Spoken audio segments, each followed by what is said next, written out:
Welcome to my second video on the Woovebox. This is a real-time, as I learn, as I get better, you're gonna see it happen video series about this incredible synthesizer Groovebox device. So first, I'm starting with two little pieces of masking tape to show you how it is in this jankety intro version. I'm gonna keep this thing, with any luck, centered and not moving while I show you what I've learned in the last 2 hours since I've opened the box and owned this. So, power switch. And what you're not seeing off screen is very simple, just a little tiny amp that the headphone is going into, playing into the air, and that's going into the phone. All of these things are going to change in the future. In the future, I'm going to have a desk. I'm going to have a tripod for the camera instead of balancing it on a paint stick like I have it right now. And I'll run the sound through a mixing board into the video the way professionals do. But I'm just so excited about this device. I want to show you what I'm learning as I go. Bear in mind, I've never used any sort of pocket operator, small device like this before. It's pretty exciting to learn how it works. So first thing I found out is when you power the thing up, you see these menus. Right now it says Song 1, Global Menu, and each of these lit buttons is a different menu option. So you can tell what menu options you have in a given menu based on which of the buttons is lit. So we've got the beats per minute, the root of the scale that we're playing in, A minor is what we're in. So that's what those are the settings for this song. You can go through all of those settings.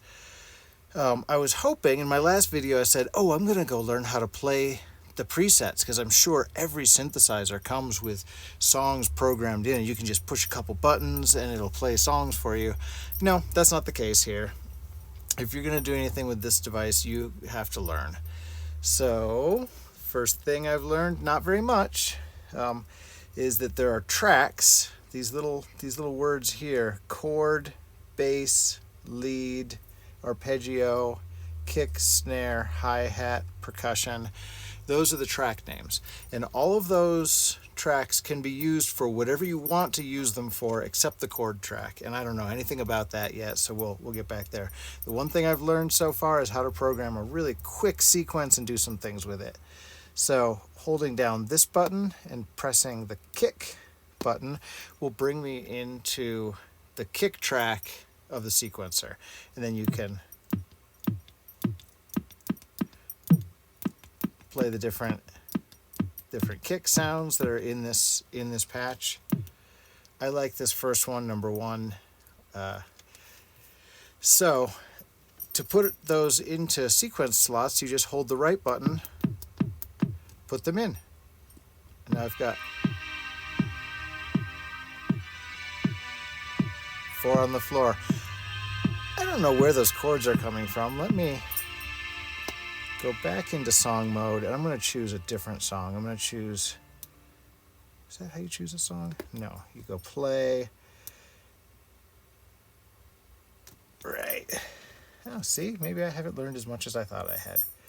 Go into song mode.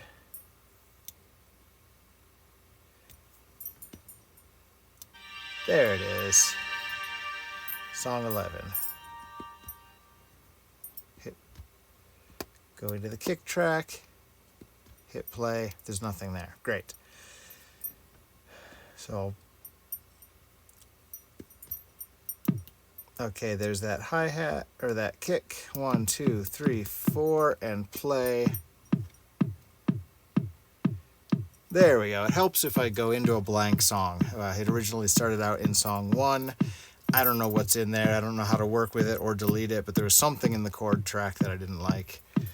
So, and here's another fun thing. There are menus inside of the menus. So if I write another, let me choose a different sound. Yeah, I like that one. So I'm going to write that one into these 2 slots.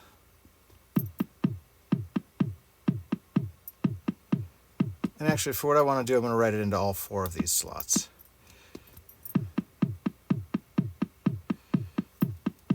All right, and here's where the menus inside of menus comes in.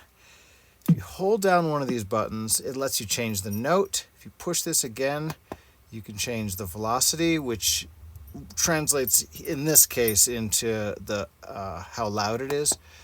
Change the length, shift the note. When, always. And this is what I'm going to change to give me some. Let's go first of all just one of two, and I'll do that with that one and this one. I'll make it also when, one of two. Now when I play it,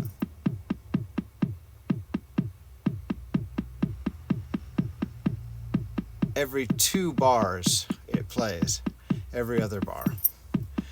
But y'all don't know me yet, but you will. Where I'm going with all this is ambient with a focus on generative. So ambient music, slow, swooping, lots of effects. Generative meaning that it's never the same twice. Every time you play it, it's different. So generative functions in here. This particular function is very simple. So when, I'll give it a randomization factor, let it play 50% of the time, that one and this one. Change that from when to 50% of the time. And now,